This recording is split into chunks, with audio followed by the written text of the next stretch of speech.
Jika terbukti sah secara hukum bahwa ijazah Jokowi palsu, dampaknya akan luar biasa besar, menyentuh hukum, politik, ekonomi, sosial, hingga kepercayaan seluruh bangsa. Berikut uraian lengkap dampaknya bagi rakyat dan negara. Pertama, dampak hukum dan kenegaraan. Jabatan dianggap tidak sah sejak awal. Selama 10 tahun kepemimpinan, seluruh kekuasaan dianggap diperoleh dengan cara tidak benar, karena menggunakan dokumen palsu sebagai syarat pencalonan.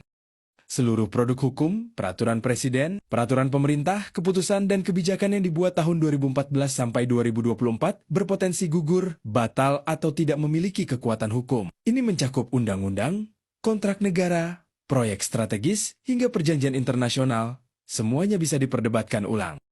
Jokowi menjadi tersangka pidana atas pemalsuan dokumen dan penipuan jabatan pasal 263 KUHP, bisa dipenjara, dicabut hak istimewa mantan presiden, dan wajib bertanggung jawab penuh. Tanggung jawab utang negara sesuai narasi yang berkembang. Jika kekuasaan tidak sah, maka utang negara 8.300 triliun rupiah dan segala kewajiban keuangan negara selama masa itu bisa dituntut menjadi tanggung jawab pribadi yang bersangkutan, bukan lagi beban rakyat.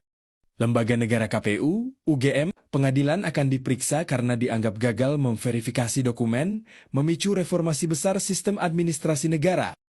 Kedua, dampak politik dan kekuasaan. Legitimasi kekuasaan runtuh total. Seluruh jajaran menteri, pejabat, dan pengangkatan yang dilakukan dianggap tidak sah. Posisi mereka jadi abu-abu, berisiko dicopot, atau dinyatakan tidak berhak menjabat. Hubungan politik berubah drastis. Dukungan yang ada akan hilang, mantan sekutu menjadi lawan. Seperti ungkapan Rustam Effendi, Jokowi bukan lagi kawan, tapi pihak yang harus dipertanggungjawabkan. Terjadi krisis politik besar, perdebatan tak berujung, perpecahan, dan ketidakstabilan pemerintahan dalam waktu sangat lama. Kasus Pasar Pramuka akan jadi bukti utama dan simbol skenario pemalsuan terstruktur, menyeret banyak nama lain ke dalam masalah hukum. Ketiga, dampak ekonomi dan rakyat. Ketidakpastian hukum bikin ekonomi kacau. Investor asing maupun dalam negeri ragu berinvestasi. Nilai tukar rupiah tertekan, pasar saham jatuh, dan pertumbuhan ekonomi melambat, rakyat yang paling merasakan dampaknya. Harga naik, lapangan kerja berkurang.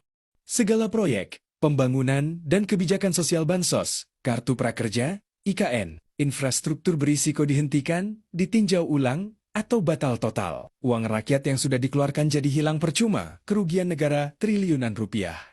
Jika utang negara dibebankan secara pribadi, maka APBN negara bersih, tidak ada beban bunga, dan anggaran bisa sepenuhnya dipakai untuk rakyat. Namun proses menagih dan membayar itu akan sangat panjang dan berisiko gejolak sosial. Rakyat terbelah, sebagian marah, dan menuntut keadilan. Sebagian lagi merasa dibohongi bertahun-tahun, sebagian khawatir negara kacau balau. Keempat, dampak sosial, moral, dan kepercayaan.